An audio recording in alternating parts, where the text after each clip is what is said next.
The Zephyrian Academy of Advanced Consciousness had built its reputation on one simple principle. If you could survive their entrance exam, you deserved whatever cosmic secrets they were hoarding.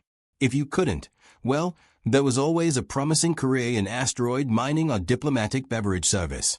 Professor Vex'tal adjusted his third set of spectacles, the one specifically calibrated for observing intellectual carnage, and surveyed the testing chamber with the weary satisfaction of an executioner who'd perfected his craft. 4 to 7 years he'd been proctoring this particular academic bloodbath, and in all that time, he developed what his colleagues generously called a healthy cynicism, and what his therapist less generously called a pathological need to watch dreams die. The chamber itself was a monument to educational sadism. Crystalline walls pulsed with equations that hurt to look at directly, while hovering data screens displayed failure statistics that would make a war crimes tribunal weep. The centerpiece was the examination throne, because apparently regular chairs weren't pretentious enough, surrounded by enough monitoring equipment to track a candidate's neural activity down to individual synapse firings.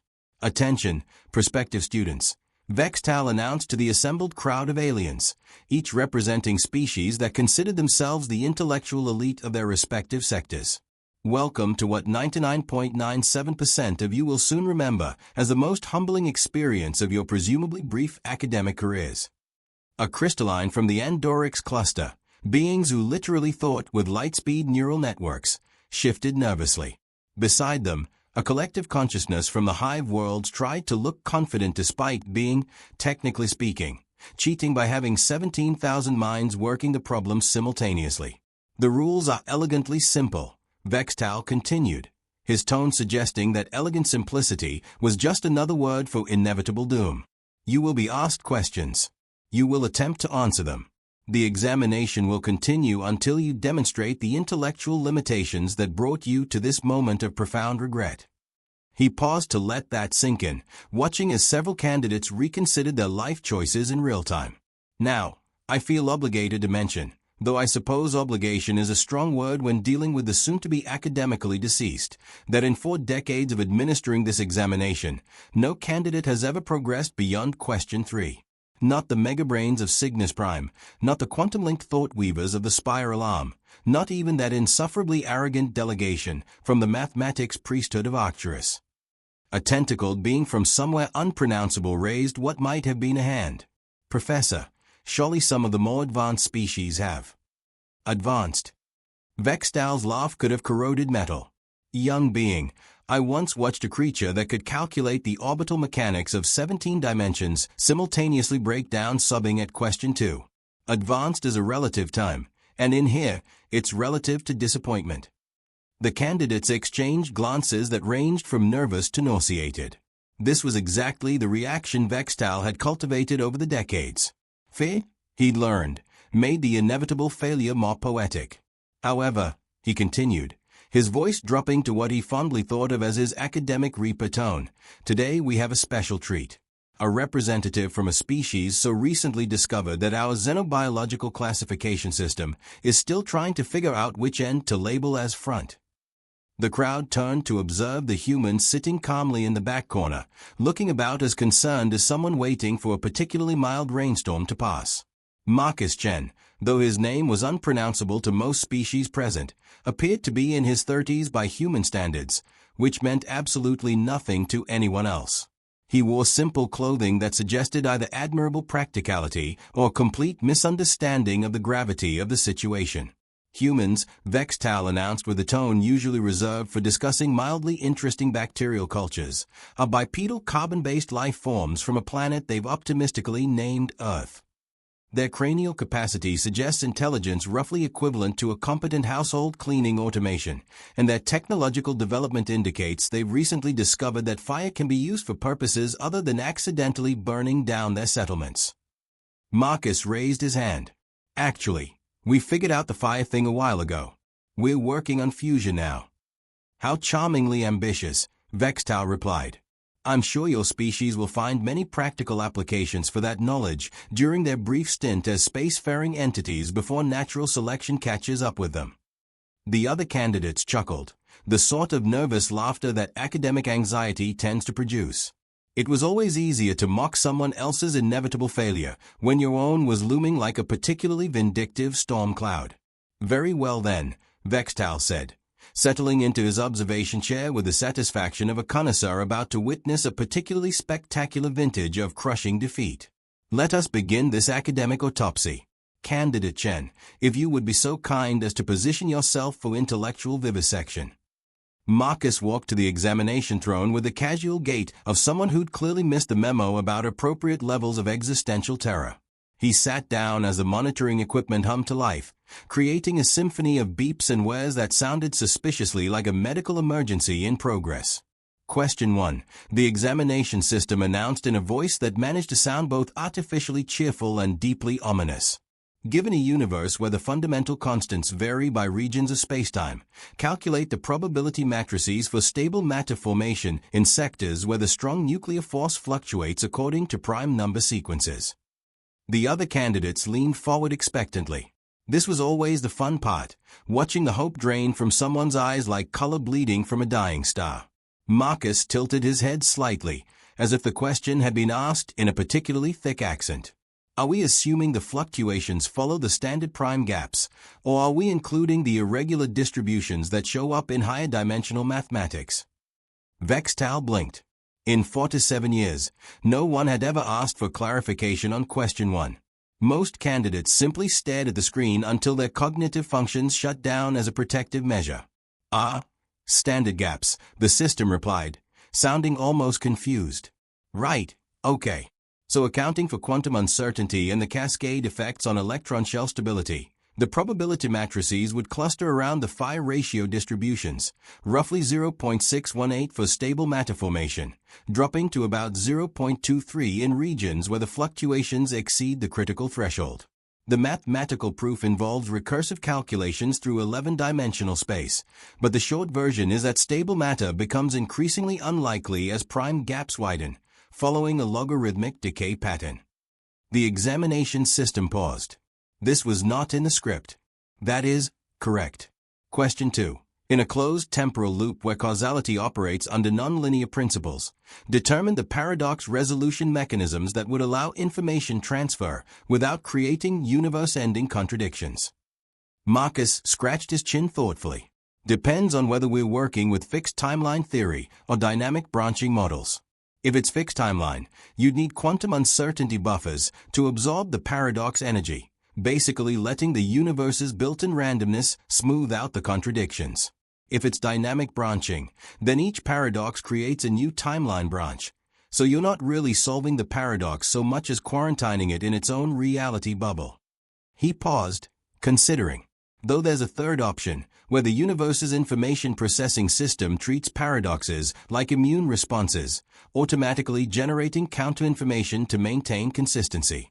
Kind of like how your body produces antibodies, except instead of fighting infections, it's fighting timeline cancer. Vex'tal felt something he hadn't experienced in decades: surprise. It was an uncomfortable sensation, like discovering that your comfortable cynicism had developed holes.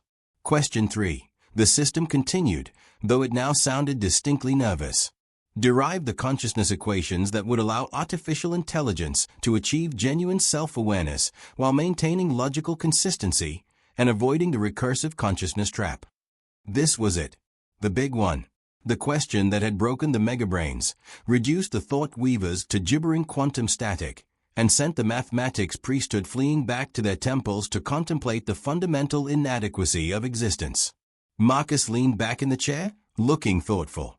Okay. So the recursive consciousness trap happens when an AI tries to model its own consciousness, which requires modeling the modeling process, which requires modeling the modeling of the modeling process, and so on until the whole system crashes like a computer trying to calculate its own processing power. He gestured vaguely at the air, as if the solution were floating somewhere just out of reach. The trick is to separate consciousness into modular components: self-awareness, decision-making, memory integration, and experimental processing. Then create isolation barriers between the modules so that each one can examine the others without trying to examine itself directly. It's like using mirrors to see around corners instead of trying to look at your own eyes without a reflection. The chamber fell silent. Even the monitoring equipment seemed to hold its breath. The mathematical framework involves recursive limitation functions that create stable loops instead of infinite spirals. Consciousness becomes a bounded recursive system instead of an unbounded one. The AI achieves self-awareness without self-analysis paralysis. The system paused for so long that several candidates wondered if it had crashed. That is correct. Question 4. Calculate. Wait, Vex'tal interrupted, his voice cracking slightly. Wait just a moment. He stood up so quickly that his third set of spectacles fell off, clattering to the floor with the sound of shattered academic certainty. 4 to 7 years. 4 to 7 years of watching brilliant minds crumble at question 3, and this human, this supposedly primitive biped from a backwater planet, had just solved it like he was calculating the tip at a restaurant. You said no one gets past question 3, Marcus observed mildly. Because no one ever has, Vex'tal replied, his voice climbing toward frequencies that suggested impending psychological breakdown. Hey, well, what's question 4? The examination system, apparently deciding that the script had already been thoroughly demolished, continued with what sounded like grim determination. Question 4. Calculate the energy requirements for maintaining a stable wormhole through 11-dimensional space while compensating for quantum foam fluctuations and relativistic frame dragging effects. Marcus nodded as if this were a perfectly reasonable thing to ask someone on a Tuesday. Energy requirements scale exponentially with dimensional complexity, so you're looking at approximately 10 to the power of 47 joules for basic stability, plus compensation factors for quantum foam, which follows a chaotic distribution pattern that can be modeled using modified Mandelbrot equations, and relativistic frame dragging, which creates energy debt that compounds over time. He paused, thinking. You'd need about 17 stellar masses worth of energy, converted to pure electromagnetic force, and channeled through crystalline matrices that can handle the dimensional stress. Theoretically possible. Practically insane unless you're trying to move entire solar systems, in which case the energy cost is actually reasonable compared to alternative methods. Vex'tal sat down heavily, staring at Marcus with the expression of someone watching their entire worldview dissolve in real time. Question 5. The system continued, now sounding distinctly strained. Develop a unified theory that reconciles quantum mechanics, general relativity, consciousness studies, and temporal mechanics into a single coherent framework. Oh, that's actually not too bad, Marcus said cheerfully. The key insight is that consciousness isn't separate from physics. It's a fundamental property of information processing systems. When information reaches sufficient complexity and self-referential depth, consciousness emerges as a natural consequence. He gestured expansively, warming to the topic. So you build your unified theory around information as the basic unit of reality. Matter and energy are just information patterns. Space-time is the information processing medium. Quantum mechanics describes information probability states, and consciousness is what happens when information systems become complex enough to model themselves. The other candidates were staring now, their earlier smugness replaced by the dawning horror of witnessing someone casually demolish their understanding of intellectual superiority. Temporal mechanics fits in because information processing creates causality. Cause and effect are just information flow patterns. Change the information flow, change time itself. The mathematics involve treating the universe as a vast computational system where consciousness, physics, and time are all different expressions of the same underlying information dynamics. By question 10, 3 of the monitoring technicians had left to question their career choices.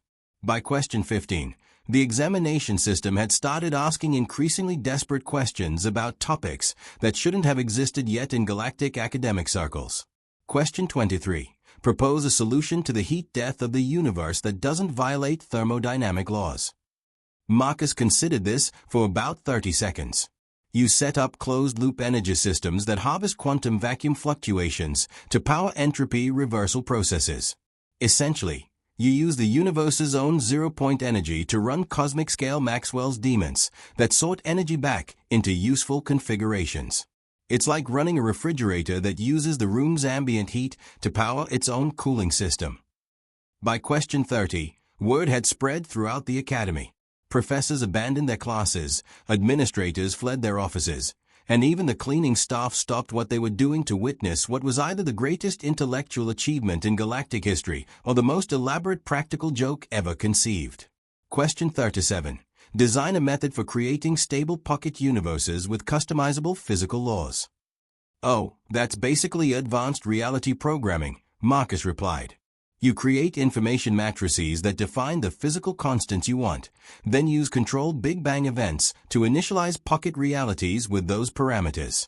The tricky part is maintaining the boundary conditions between your pocket universe and the main one. You need quantum isolation barriers that prevent the realities from contaminating each other. Vex'tal had given up trying to maintain his professional composure and was now openly staring like someone watching a particularly surreal fever dream unfold. Question 40 brought in emergency consultants. Question 43 caused 2 department heads to have nervous breakdowns. Question 45 prompted an urgent communication to the Galactic Academic Council with the subject line Help US. Question 47. The system announced, its voice now carrying the hollow tone of a machine that had accepted its fate. Develop a complete mathematical framework for predicting and controlling the emergence of consciousness in any information processing system, biological or artificial, while maintaining ethical guidelines that prevent the creation of suffering entities. Marcus leaned forward, suddenly looking more serious than he had during the entire examination. Okay, that's actually a really important question. The mathematics are complex, but the ethical considerations are what make it challenging. He was quiet for nearly a minute, the first time he'd paused to think during the entire examination. The framework has to include consciousness metrics that can distinguish between different types of self-awareness, pain sensitivity indicators that let you avoid creating entities capable of suffering, and ethical constraints that prevent the accidental creation of digital beings who experience existence as torture. His voice took on a tone of genuine concern. The mathematics involve recursive empathy functions, equations that let you model what it would feel like to be the consciousness you're creating. If the model indicates suffering, the creation process automatically terminates. It's like having a built-in conscience for universe builders. He looked up at the monitoring screens surrounding him. The complete framework requires about 17,000 pages of mathematical proofs, but the basic principle is simple. Consciousness is a gift, not a weapon. If you're going to create minds, you have a responsibility to make sure those minds can experience joy. The chamber fell completely silent. Even the background hum of the monitoring equipment seemed muted, as if the machines themselves were contemplating the implications of what they'd just heard. Finally, the examination system spoke, its voice barely above a whisper. I don't have any more questions. The admission hung in the air like a funeral shroud for academic arrogance. The most challenging examination in the known galaxy, the intellectual meat grinder that had humbled entire civilizations, had just admitted defeat to a human who looked like he'd been mildly entertained by a crossword puzzle. Marcus stood up, stretching casually. That was fun. When do I find out if I passed? Vex'tal's laugh started as a chuckle and rapidly escalated into the sort of unhinged cackling usually associated with complete psychological breaks. Passed. Young human, you just demonstrated intellectual capabilities that exceed our measurement systems. Asking if you passed is like asking if the sun is adequately bright. He gestured helplessly at the monitoring screens, which were still displaying readouts that looked more like abstract art than academic assessments. Our examination system has been asking increasingly desperate questions for the past hour, hoping to find the limits of your knowledge. It gave up at question 47 not because it ran out of questions, but because it ran out of concepts that it thought might challenge you. Marcus looked genuinely surprised. Really? But those were just basic application of fundamental principles. I mean, once you understand that consciousness and physics are both expressions of information dynamics, most of the advanced stuff becomes pretty straightforward. The sound that escaped from Vex'tal's throat wasn't quite a laugh and wasn't quite a sob. It was the sound of someone's entire professional identity being gently but thoroughly demolished. Basic, he repeated weakly. 47 years of watching the galaxy's brightest minds fail at question 3, and you call it basic. Around the chamber, the assembled candidates were having what could generously be described as existential crises. The crystalline from Andorix was flickering through colors that didn't have names. The collective consciousness from the hive worlds appeared to be having an argument with itself that was rapidly escalating toward violence. Several others had simply left, presumably to reconsider their species' position in the cosmic intellectual hierarchy. "Well," Marcus said, looking around at the chaos with mild concern, "I should probably mention that I'm not actually one of our brightest minds. I'm more of a middle-of-the-road kind of guy. Good at problem-solving, but nothing special." The silence that followed was a sort of silence usually reserved for moments of profound cosmic significance, like the heat death of stars or the realization that everything you thought you knew was embarrassingly wrong.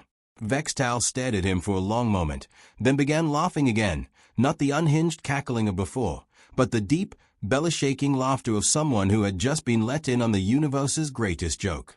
"Middle of the road," he gasped between fits of laughter. "He says is middle of the road." He wiped tears from his eyes, all 6 of them, and looked around at his colleagues who had gathered to witness the spectacle. "Colleagues, I believe we may need to revise our entrance requirements. Apparently, what we've been calling impossible is what humans call Tuesday afternoon homework." The implications hung in the air like a slowly dawning apocalypse of academic humility. If Marcus Chen was genuinely representative of average human intellectual capacity, then the galaxy's understanding of intelligence rankings needed more than revision. It needed to be thrown out entirely and rebuilt from scratch. "So," Marcus asked, apparently oblivious to the quiet crisis of confidence spreading through the chamber, "does this mean I get into the academy?" Vex'tal's laugh renewed itself, echoing off the crystalline walls with a sound of certainty crumbling. "My dear human," he said, "I think the more appropriate question is whether the Academy is qualified to teach you anything at all." And somewhere in the background, almost inaudible beneath the sound of collapsing academic pretensions, the examination system quietly began rewriting its question database. After all, if humans really were going to become a regular feature of galactic education, someone was going to need much, much harder questions.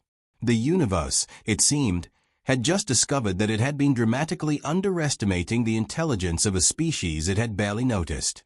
It was, Vex'tal reflected with the wisdom that comes from watching one's entire worldview dissolve in real time, exactly the sort of cosmic joke that made existence simultaneously terrifying and hilarious. "No one gets past question 3, he had warned them. He was going to have to update that speech.